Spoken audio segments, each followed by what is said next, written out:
Entre Serras e Queijos, a série sobre queijos da tela da IPTV, tem também o seu podcast para você, amante dessa pauta, tratar ainda mais, ouvir ainda mais sobre esse assunto saboroso. Quem me ajuda na missão do podcast é meu amigo Regis Melo. Obrigado por estar conosco, obrigado por participar de mais um episódio do Entre Serras e Queijos podcast. Eu quem agradeço, Velber. Olá, Ana Carolina. E vamos em frente com esse projeto, né, que a gente está há tanto tempo trabalhando e trazendo assim, as curiosidades do mundo do queijo. Né? Não são poucas. A nossa entrevistada de hoje, Ana Carolina Palmucci, nutricionista. Mas eu imagino que o queijo, para a sua profissão, seja um assunto e tanto também, né? Com Devem certeza. haver perguntas diárias e parte delas serão respondidas agora. Obrigado por aceitar o nosso convite. Com certeza. Obrigado a vocês pelo convite. Carol, já vou começar com o básico, com o simples, porque ao longo da série, Regis, todo queijeiro, todo produtor, dizia que o queijo é altamente produtivo. É o que a gente mais vê no programa que está sendo exibido na IPTV. Agora a pergunta vai para a especialista. O queijo é ou não é nutritivo? O queijo é sim. O queijo é uma fonte muito rica em proteína, em cálcio e agrega bastante valor nutricional para quando a gente vai prescrever em dietas.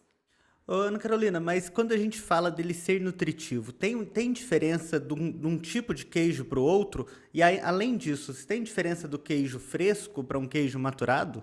Sim, hoje em dia a gente considera, além do teor proteico dele, que é padrão em todos os queijos, o que diferencia é a questão de ser mais funcional. Aquele queijo que, teoricamente, passou por um processo de maturação a mais e ele pré-digere lactose e algumas proteínas que têm um potencial alergênico para o nosso organismo. Então, alguns queijos que já passam por esse processo de cura, teoricamente, são mais saudáveis, simplesmente por facilitarem a digestão.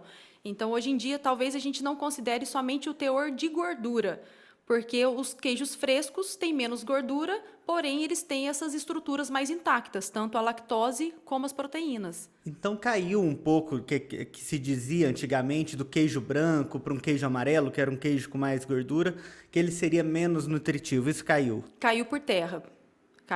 Então, assim, o teor de gordura continua sendo diferente, mas em funcionalidade, hoje em dia, a gente não define mais dessa forma. Peraí, então você está me dizendo que é possível ter queijo gostoso na dieta? Porque até pouco tempo, quando o queijo entrava na dieta, era um queijo com baixo teor de gordura. Vamos ser honestos aqui. Via de regra, não era o melhor sabor.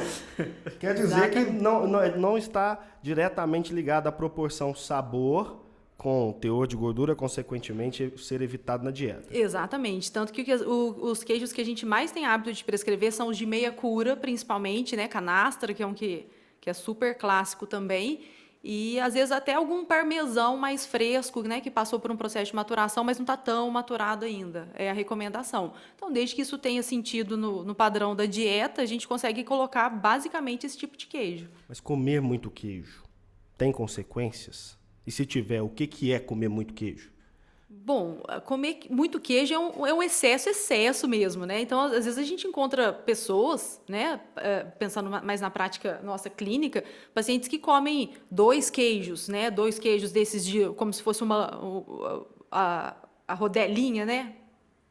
É uma definição. Aquela rodelinha, aquela meia-lua, cada um fala uma lua cheia, cada um fala de um jeito. O redondo. Então, a gente às vezes encontra pacientes que comem 2 desses numa semana. Então, assim, é uma quantidade grande. Então, desde que seja... Só 2 queijos já é muito? Em uma semana? Uma semana. Gente, eu tô comendo queijo demais. Eu tô comendo queijo demais, achava que era só um pouquinho. Então, se é saudável, é interessante. Tem versões que a gente está aceitando mais, mas o consumo ainda precisa ser moderado.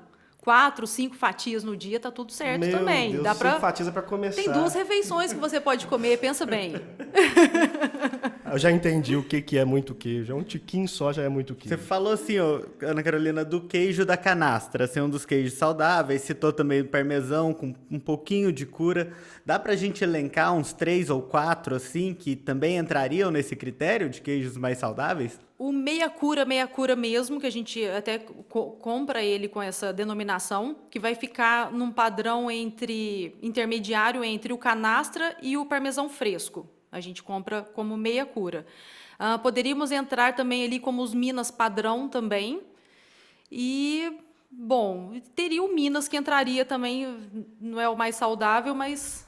E o mussarela, que é um queijo assim muito consumido no dia a dia dos mineiros, da população em geral, né? Como que o mussarela se encaixa nesse critério? O processamento que envolve o queijo mussarela, a gente não recomenda tanto. Ele é mais processado, tem um teor mais alto de sódio, então não é o queijo mais adequado para esse consumo regular. A gente pede esses queijos nessas versões mais artesanais mesmo, porque realmente a gente consegue ter menos aditivos químicos. Mudando um pouco o rumo das conversas agora. Há queijos indicados para quem tem intolerância à lactose? Esse negócio ficou mais comum hoje, né, Regis? Não era tão comum o diagnóstico da intolerância à lactose. Hoje ele é diagnosticado, é frequente. Eu acho engraçado que muita gente às vezes tinha e não sabia, né? E agora, com esse diagnóstico, isso passou a ser uma preocupação, né, Velber? E o que acontece? Automaticamente, quem tem intolerância exclui o queijo do dia a dia da dieta. Há queijos indicados para esse perfil? Ah, sim. Então, os queijos indicados para intolerantes à lactose, eles são queijos comuns, porém acrescentados da enzima lactase. Então, o fato de já terem a enzima na sua composição, isso faria o papel que o organismo da pessoa que é intolerante faria.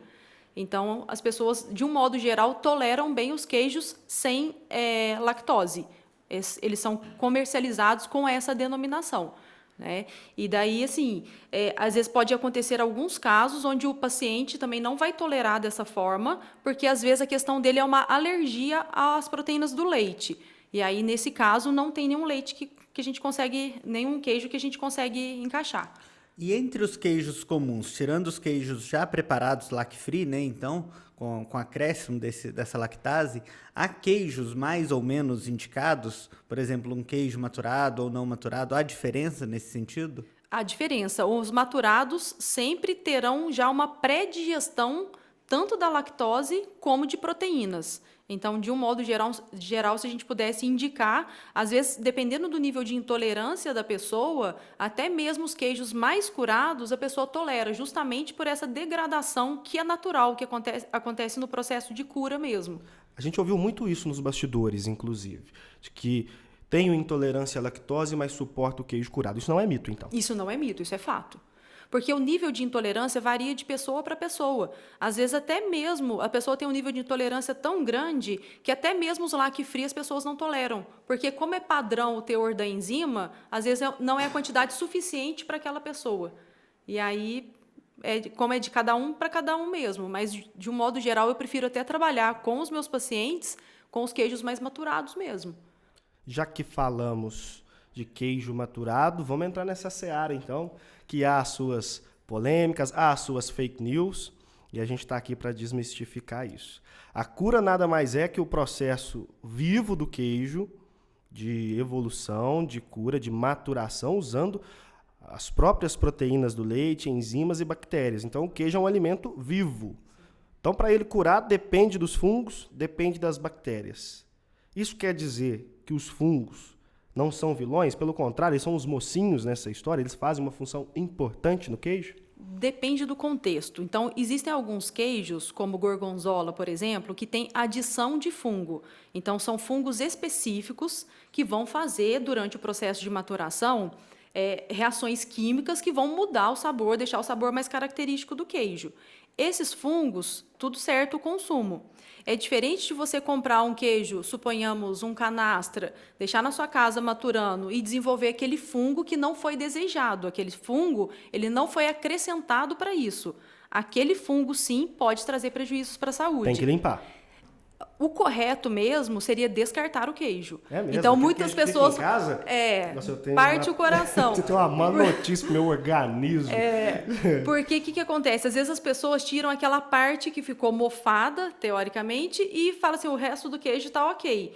Mas as micotoxinas, que são essas toxinas dos fungos, elas podem adentrar o queijo adentro, né? E pode piorar pode proliferar e gerar alguns desconfortos.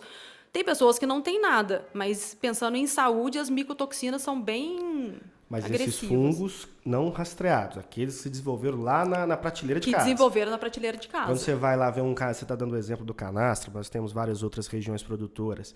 Vai lá comprar um canastro, um cerro, um araxá, ele está amarelinho lá no empório. Aquele produtor, em teoria, rastreou o fungo. Aquele fungo que torna o queijo amarelo também é um problema? Não, aí desse caso não. Porque foi intencional. A gente trabalhou muito com essa questão do mofo branco também, né? Assim, a gente tem um estudo da UFLA que rastreou esse mofo, que eles estão até desenvolvendo agora o queijo Minas artesanal de casca florida, né? Com essa flora na capa do queijo.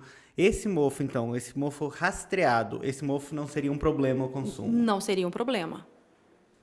Ainda nessa seara, eu lembrei daqueles queijos que têm as olhaduras. As olhaduras são aqueles vácuos no queijo. Sempre que a gente vai ver em desenho animado uma referência a queijo, é uma referência ao queijo suíço, o emmental, né? O queijo que é furado, são as olhaduras do queijo. E essas olhaduras já foram motivo de manchete, de dizerem que não é adequado comer o queijo com olhadura. Isso é mito ou é verdade? É um mito. Então, também vai depender, assim como na questão dos fungos, se essas bactérias foram colocadas intencionalmente. Então, as bactérias são colocadas intencionalmente para gerar, né, para respirarem ali durante o processo de cura e gerar aquelas olhaduras. Então, nos queijos maturados, espera-se que tenha as olhaduras.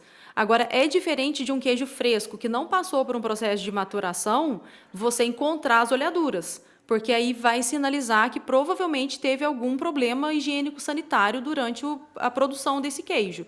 Então, espera-se olhaduras para queijos que são maturados. Você falou agora do queijo fresco e de uma possível olhadura nesse queijo que chamaria a atenção. O queijo fresco ele exige um acondicionamento mais cuidadoso. Eu queria que você falasse um pouco sobre isso. Armazenamento de queijos. O curado significa que precisa ter menos cuidado? O queijo curado? O queijo fresco, quais os cuidados necessários para armazená-lo?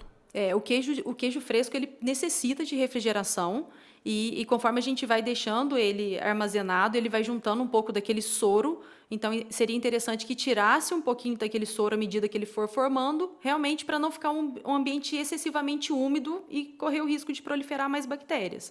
Então, o queijo fresco sempre em refrigeração e os queijos de meia cura, a gente pode deixar até do lado de fora, fazendo o processo de maturação natural em casa mesmo, né? Desde que esteja fechado, né? Com alguma tela, alguma coisa que evite pousar moscas, a gente pode deixar até do lado de fora. E fazendo esse controle em relação ao aparecimento de fungo. O que não estava no queijo não é desejado. O que não estava, não deve. Tá? Então, tem algumas teses de controle de fungo que diz que se às vezes a gente passar um pouquinho de vinagre na superfície do queijo, isso controlaria de alguma forma. Mas é uma coisa que eu não faço na prática. Eu maturo os queijos na minha casa, eu vou controlando, vou colocando pedaços pequenos para não deixar o desenvolvimento dos fungos. Ô Carol, aproveitando então o embalo para a gente desmistificar ou confirmar informações sobre o queijo, muito se fala sobre a relação de comer queijo com dores de cabeça, com enxaqueca. Isso existe mesmo? É possível fazer essa relação? Existe.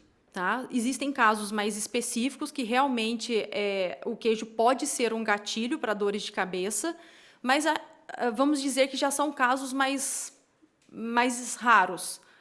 Até mesmo as dores de cabeça com outros alimentos, a gente já não tem muito correlacionado. Tem muito mais coisas envolvidas do que o coitadinho do queijo. Mas a gente ainda pega um ou outro paciente que, às vezes, tem uma sensibilidade. Quase sempre os intolerantes que ainda não sabem que são intolerantes, ou os que têm alergia ainda não estão sabendo, os que não têm diagnóstico, provavelmente essas dores de cabeça estão vindo por conta disso.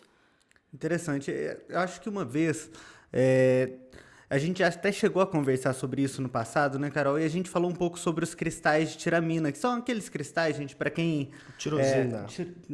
Tirosina. Não, tiramina nesse caso, né? Tiramina. Vergonha, achei que você estava me referindo aos cristais do parmesão. Deixa eu explicar a vergonha que eu passei. Achei que você estava falando dos cristais do parmesão. Não é tirosina, então, é tiramina. Que seria essa relação dessa dor de cabeça com a tiramina, né? Ainda é possível? Os estudos avançaram em algum sentido nessa relação?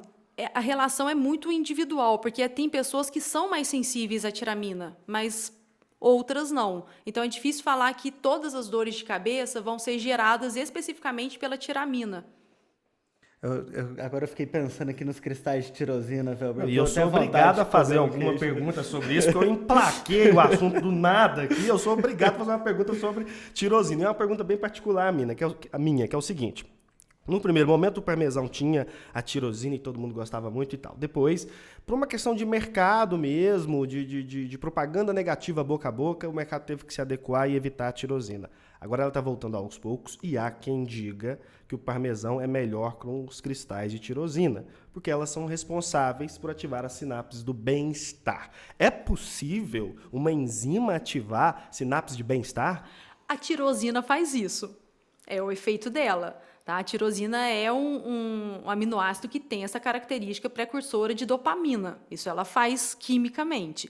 A questão é se isso é uma quantidade suficiente para fazer essa sinalização. Aí vai depender da quantidade que vai comer do queijo. Que já foi polêmica nesse podcast. Já foi polêmica. Essa questão da quantidade tá... Então, a intenção de uso é gerar aquele prazer momentâneo e provavelmente também ajudar na venda daquele produto diferente, né? Daquele queijo diferente. Mas, quimicamente, a tirosina faz isso. Regis Melo, tem mais alguma pergunta técnica para a nossa especialista? Não, eu fico pensando assim, na quantidade de queijo que eu deveria me policiar para não estar comendo. Pelo que eu te conheço, a quantidade limitada para semana, você está comendo ela por dia. Ah, se bobear, viu? Eu quero fazer a pergunta mais importante desse podcast para mim agora. Você já disse que matura queijo em casa. Qual o seu queijo preferido? Qual você mais gosta? Eu gosto do meia cura. É o meu preferido. De alguma origem específica, não? Não. Canastra, o canastra eu gosto, mas eu compro ele como meia cura mesmo. Compro nas casas de queijo com um processo de maturação iniciado e termino a maturação na minha casa. Aproveita mais, né? Aproveita muito mais, exatamente. Legal, eu também sou do seu time, eu gosto dos mais curados. Bom, Regis, depois desse podcast, imagino que nós vamos ter que nos policiar mais. O protagonismo do assunto definitivamente foi a quantidade de queijo. Fala de novo para eu ter certeza. Para ser saudável, quanto de queijo a gente deve consumir? No máximo, um queijo por semana. Não, um queijo no máximo. Mas aí a gente pode entrar na questão do critério do tamanho do queijo, né? Exatamente. Um queijo de Ipanema, por exemplo, tem 2,5 toneladas. Aquele queijo que a gente mostrou lá de Ipanema, que você bem citou, 2,5 toneladas. Assim, um por semana eu acho que desse dá. É igual a fatia. Fatia é uma fatia pequena, uma fatia no comprimento do queijo, né? Que aí fica uma coisa subjetiva.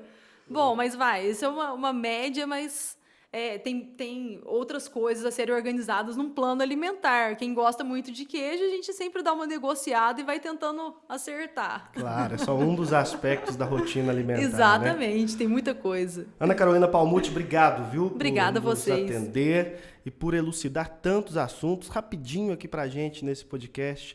De maneira objetiva, clara, você esclareceu muitos assuntos pra gente. Muito obrigado. Obrigada a vocês. Regis Melo, obrigado. Agradecendo ao Devanir Gínio, Túlio Caule e também ao Wagner Silva por esse podcast. A gente vai se encontrando aqui no site do DP, né, Regis? Aqui no TUDP, na IPTV e nos portais também, todos relacionados ao nosso grupo. Inclusive também nas rádios CBN. Esse é o Entre Serras e Queijos.